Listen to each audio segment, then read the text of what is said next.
Hi everyone, कैसे हैं आप सभी। आई एम श्योर कि आप सभी ठीक होंगे। तो चलिए आज का वीडियो स्टार्ट करते हैं। आज के वीडियो में हम लोग डील करने वाले हैं ऑस्टियोपोरोसिस, जो काफ़ी इंपॉर्टेंट क्वेश्चन है। तो जो लोग भी चैनल पर नए हैं वो लोग चैनल को सब्सक्राइब कर ले, वीडियो को लाइक करें और अपने दोस्तों के साथ शेयर ज़रूर करें। और हाँ, अगर आपको पीडीएफ नोट्स की रिक्वायरमेंट हो तो आप लोग मेरे डिस्क्रिप्शन में दिए गए मेल पे जाके कांटेक्ट करके पीडीएफ नोट ले सकते हो। तो चलिए हम लोग स्टार्ट करते हैं osteoporosis.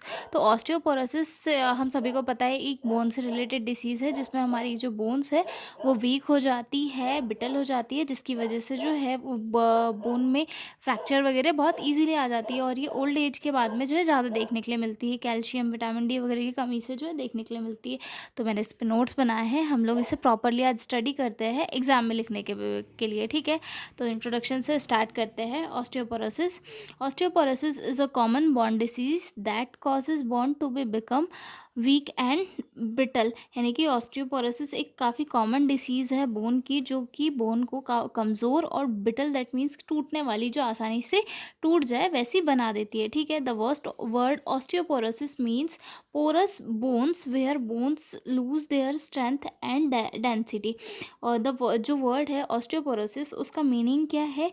Porous bones that means हड्डियों के अंदर छेद हो जाना और उनकी डेंसिटी यानी कि मास कम हो जाना। ठीक है, मतलब हड्डियों के अंदर छोटे छोटे छेद हो जाना और उनकी जो डेंसिटी है उसका कम हो जाना। ठीक है, it mainly affect older adult specially post menopause women. मतलब ये जो है मेनली ओल्डर लोगों को, मतलब जिनकी एज ज़्यादा होती है उन लोगों को अफेक्ट करती है। और वुमेन में कब करती है? जब उनके मेनोपॉज ख़त्म हो जाते हैं, उसके बाद जो है वो देखने के लिए मिलती है। ठीक है, उसके बाद in osteoporosis bone become so fragile that even a minor fall और स्ट्रेस लाइक बेंडिंग और coughing can cause fracture.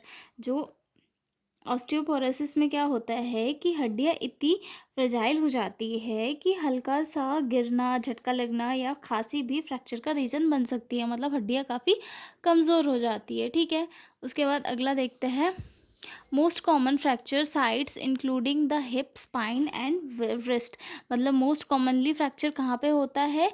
Hip पे या फिर स्पाइन पे या फिर रिस्ट पे देखने के लिए मिलता है। ठीक है, it is often called silent disease because it show symptoms until the bone breaks. मतलब इसे साइलेंट डिसीज भी कहा जाता है क्योंकि ये जब तक बोन को ब्रेक नहीं करती तब तक इसका कोई सिम्टम नहीं दिखता है।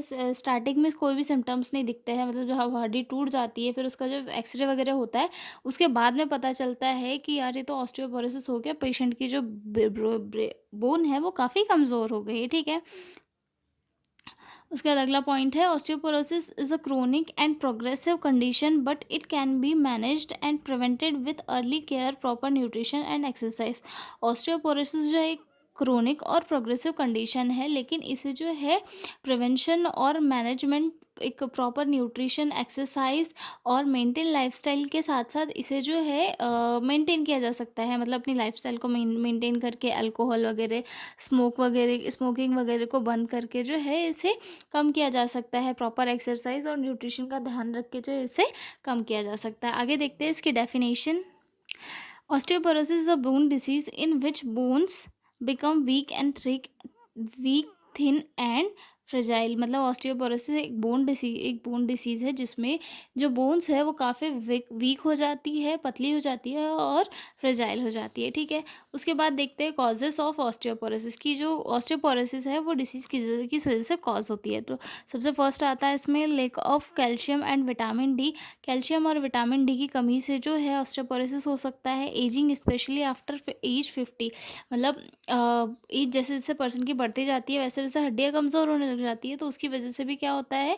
ऑस्टियोपोरोसिस हो सकता है। ठीक है, हार्मोनल चेंजेस लाइक वुमन में आफ्टर मेनोपॉज ये कंडीशन देखी जाती है। ठीक है, लैक ऑफ फिजिकल एक्टिविटी के ना होने की वजह से भी ऑस्टियोपोरोसिस देखा जा सकता है, क्योंकि अगर फिजिकल एक्टिविटीज़ अच्छी होगी तो वहाँ पर भी बोन जो है किसी भी व्यक्ति की वो स्ट्रांग होंगी। ठीक है, स्मोकिंग और ड्रिंकिंग अल्कोहल, स्मोक और या फिर अल्कोहल का ड्रिंक करने की वजह से भी जो है ऑस्टियोपोरोसिस हो सकता है। ठीक है, फैमिली हिस्ट्री ऑफ ऑस्टियोपोरोसिस, अगर किसी की फैमिली में किसी को रहा हो जैसे कि दादाजी वगैरह को, तो वहाँ पे जेनेटिक के थ्रू होने के चांसेस हो सकते हैं, ठीक है। Certain medicine like steroids taken for a long time, अगर कोई पर्सन जो है स्टेरॉइड्स को काफ़ी लॉन्ग टर्म ले रहा है, तो वहाँ पर भी जो है ऑस्टियोपोरोसिस होने के चांसेस हो सकते हैं, क्योंकि स्टेरॉइड्स को लॉन्ग टर्म लेने से हमारी जो स्ट्रेंथ है वो वैसे ही कम होती है, जिसकी वजह से काफ़ी सारी डिसीज़ कॉज हो सकती है, ठीक है। सिम्टम्स में क्या आएंगे, सिम्टम्स अर्ली स्टेज में तो है इसके कोई सिम्टम नहीं होते, इसके पहले भी हमने देखा था कि इसे साइलेंट डिसीज़ कहा गया था, दैट मीन्स कि इसके जो अर्ली स्टेज में कोई सिम्टम नहीं होते। लेटर इसके क्या क्या सिम्टम्स देखने के लिए मिलते हैं, बैक पेन हो सकता है, बेंट पोस्चर हो सकता है, हड्डियाँ बहुत जल्दी टूट जाती है, ठीक है, और बोन वीक हो जाती है, ठीक है। ये क्या मैंने गलत लिख दिया है, ओके, पहले की लाइन रिपीट कर दी है, ओके। इसके हमने सिम्टम देखे, अब हम लोग देखेंगे इसके पैथोलॉजिकल चेंजेस की जो है, बोन्स में क्या क्या पैथोलॉजिकल चेंजेस आते हैं ऑस्टियोपोरोसिस के दौरान, ठीक है। तो बोन का जो मास है वो डिक्रीज हो जाता है, bone mass decreased, bone become porous and brittle. जो बोन है उसका जो मास है, मतलब उसका जो उसकी जो डेंसिटी है वो काफ़ी कम हो जाती है। जो पोरस यानी कि पोरस दैट मीन्स जो बोन्स होती है उनके अंदर छेद बन जाते हैं, ठीक है। उसके बाद अगला, inside the bone trabeculae bone network become thinner, fever, मतलब जो ट्यूबरकुलाई यानी कि हड्डी के अंदर का जो स्ट्रक्चर है वो टूट जाता है, काफ़ी कमज़ोर हो जाता है, ठीक है। उसके बाद हड्डी ब्रिटल हो जाती है, मतलब कि हल्की सी चोट से जो है टूट सकती है, ठीक है। और जो बोन की डेंसिटी है वो काफ़ी लो हो जाती है, ठीक है। डायग्नोसिस देखते हैं कि इसमें हम लोग क्या क्या डायग्नोसिस कर सकते हैं। तो सबसे पहले बोन डेंसिटी टेस्ट, जिसे हम डेक्सा स्कैन भी कहते हैं, इससे जो है ये स्कैन किया जा सकता है कि किसी पर्टिकुलर पर्सन की जो बोन है वो कितनी स्ट्रांग है, ठीक है। उसके बाद एक्सरे किया जा सकता है, अगर किसी का फ्रैक्चर वगैरह हुआ है उसे देखने के लिए। ब्लड टेस्ट किया जा सकता है, कैल्शियम और विटामिन डी के लेवल को चेक करने के लिए, ठीक है। ट्रीटमेंट में क्या क्या कर सकते हैं, ट्रीटमेंट में क्या क्या इंक्लूड होता है, सबसे पहले तो calcium and vitamin D supplement दिए जा सकते हैं पेशेंट को। Medicine to strength bone like bisphosphonate, मतलब कैल्शियम विटामिन डी के सप्लीमेंट दिए जा सकते हैं। मेडिसिन बोन को स्ट्रॉन्ग करने के लिए दी जा सकती है, ठीक है। वेट बियरिंग एक्सरसाइज जैसे कि वॉकिंग या फिर लाइट जॉगिंग पेशेंट को एडवाइस की जा सकती है, ठीक है। लाइफस्टाइल चेंजेस जैसे कि स्मोकिंग और अल्कोहल का कंजप्शन बंद कराना, ठीक है। Hormonal therapy sometime use to in woman after menopause, मतलब वुमन में आफ्टर मेनोपॉज जो है ये किया जाता है, क्योंकि वहाँ उस सिचुएशन में ज़्यादा ऐसी कंडीशन देखने के लिए मिलती है, तो वहाँ पर जो है हार्मोनल थेरेपी जो है पेशेंट को दी जा सकती है, ठीक है।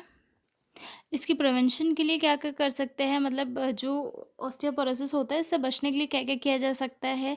तो सबसे पहले हेल्थी डाइट जैसे कि eat calcium rich diet, milk, curd, paneer, ये सारी चीज़ खा के जो है डिसीज़ को होने से बचाया जा सकता है। Get enough sunlight, vitamin D का जो एक सबसे अच्छा सोर्स होता है सनलाइट, उसे लेकर जो है बोन को स्ट्रेंथ किया जा सकता है, ठीक है। डू रेगुलर एक्सरसाइज के थ्रू भी जो है बोन को स्ट्रॉन्ग किया जा सकता है। To avoid smoking and alcohol और स्मोकिंग को अवॉइड करके भी take bone health checkup after age 50, मतलब 50 ईयर ओल्ड एज होने के बाद में जो है बोन का प्रॉपरली चेकअप करवाना बहुत इंपॉर्टेंट होता है। इसके थ्रू जो है हमें पता चल जाता है कि बोन से रिलेटेड कोई डिसीज़ वगैरह तो नहीं हो रही है, अगर हो रही है तो उनका जो प्रिवेंशन है वो पहले से ही स्टार्ट कर दिया जाता है, तो इससे ये फ़ायदा होता है, ठीक है। कॉम्प्लिकेशन क्या क्या हो सकते हैं, बोन फ्रैक्चर हो सकता है, ए, क्योंकि बोन तो वैसे ही वीक हो जाती है, पोरस हो जाती है, जिसकी वजह से क्या होता है बोन बहुत इजीली फ्रैक्चर हो सकती है, स्पेशली इन हिप, स्पाइन और रिस्ट, ठीक है। परमानेंट बैक पेन हो सकता है, डिसेबिलिटी ड्यू टू फ्रैक्चर हो, मतलब फ्रैक्चर होने की वजह से जो है पर्सन लाइफ टाइम के लिए डिसेबल हो सकता है, परमानेंट बैक पेन कोज हो सकता है, ठीक है। और लॉन्ग रिकवरी टाइम आफ्टर वो बोन इंजरी, मतलब अगर कोई पेशेंट को इंजरी हो भी रही है तो उसका जो रिकवरी टाइम है वो काफ़ी लेट तक हो सकता है, मतलब बहुत जल्दी रिकवर पेशेंट नहीं होने वाला है, ठीक है। तो हमने देखा ऑस्टियोपोरोसिस, आई एम श्योर कि आपको समझ में आ गया होगा। और हाँ, अगर आपको पीडीएफ नोट्स चाहिए हो तो आप लोग प्लीज़ मेरे डिस्क्रिप्शन में दिए गए मेल पे कांटेक्ट करके पीडीएफ ले सकते हो, और अगर आपको कोई क्वेश्चन चाहिए हो तो आप मेरे कमेंट में बता सकते हो, ताकि मैं आपको उसका आंसर दे सकूँ, ठीक है। तो मिलते हैं हम लोग अगले वीडियो में, तब तक के लिए बाय बाय।